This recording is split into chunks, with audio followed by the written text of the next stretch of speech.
Hello, আসসালামু আলাইকুম friend. কি অবস্থা সবার? আশা করি সবাই ভালো আছেন।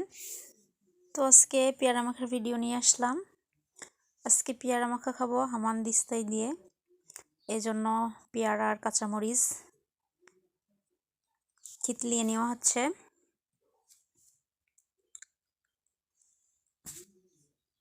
গুঁড়ো করার কাজ শেষ। এবার শুকনো মরিচ দিলাম, মানে শুকনো মরিচ গুঁড়ো,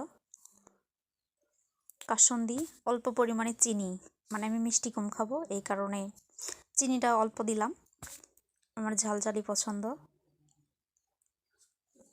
এরপর সরিষার তেল। এবার মাখানোর পালা। তো কার কার পেয়ারা মাখা খাইতে ভালো লাগে? মাখানো শেষ, এবার খাবো আমি।